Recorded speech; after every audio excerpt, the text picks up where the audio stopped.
In a place where destruction has touched nearly every corner, this old stone building in the heart of Gaza City stands as an unexpected symbol of resilience. Abandoned for 7 decades, it's now the only functioning school in the area, a space reborn from neglect to nurture Gaza young learners. This school was founded in 1237 by King Kamel al-Ayyubi II. It was named after King Kamel al-Othmani. The last student to graduate from the school was in 1949. For approximately 800 years, it was a beacon of learning and hope. The Israeli war on Gaza has destroyed everything, including this school. With the classrooms overcrowded and little more than chalks and notebooks, this school has become a lifeline for hundreds of Palestinian students. As soon as we heard that the school had reopened, we were very excited and happy that we're going back to learn, read and write. Hope was restored despite the challenges we face. The school building is small and cannot accommodate the large number of students pouring in. 2 years of war have widened Gaza's educational gap. Many children have missed entire school years and their future is now uncertain. But in this old building, the will to learn remains unshaken.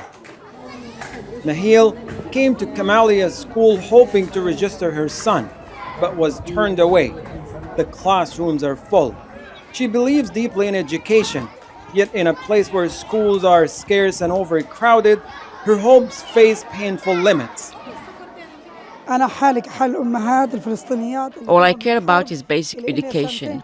My son is in primary school and lost so much over the course of the past 2 years due to the ongoing displacement. And even before the war, we had the pandemic that put everyone home. My son is going to grade 6, and I know he's not at the grade 6 level. We want our children to be educated, enough destruction and enough displacement. It is far from perfect. An old building with no electricity and without proper supplies. But for these students, it's a proof that even in ruins, life must continue. A lesson in resilience written not in books, but in the spirits of Gaza young people. And this is how these students are learning how to get acquainted from an abandoned building into a beacon of hope. This school reminds Gaza and the world that education is not just learning, it's survival.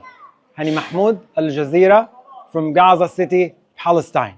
Before Israel's war, Gaza had one of the highest illiteracy rates in the world, but now more than 660,000 children are out of school for a third year. Now, for most, classes stopped on October the 7th, 2023 and haven't resumed. Before the war, Gaza had more than 800 schools catering for young people of all ages, and today those buildings are either severely damaged or completely destroyed.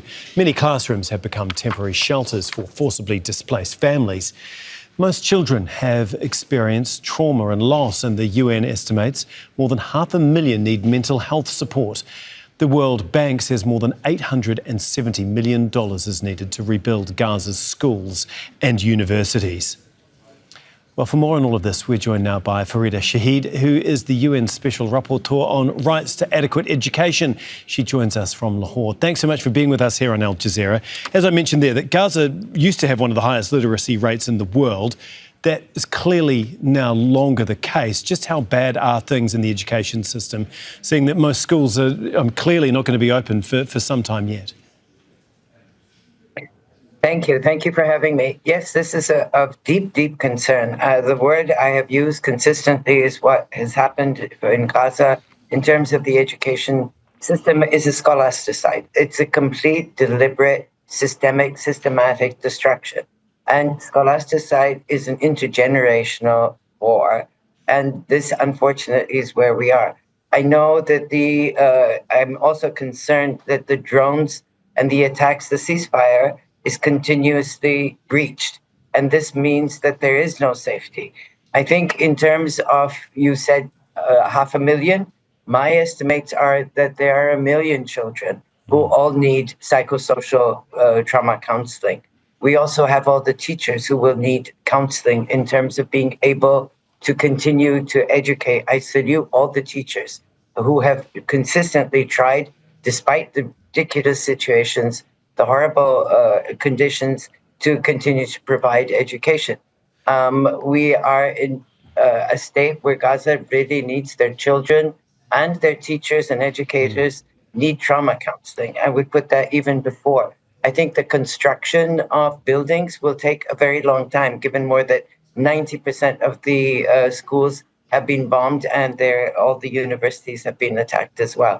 So I think we're looking for bringing children together so that they have a sense of hope, and that there is a sense of community that we built. So how do you go about doing that? Obviously, you've laid out just how bad the problem is and how widespread it is, and how many different issues there are. So where do you actually begin? I think one of the key things here would be for Israel to take away to have UNRWA reinstated. UNRWA, which is the UN-run schools there, was providing education for some 50% of the children.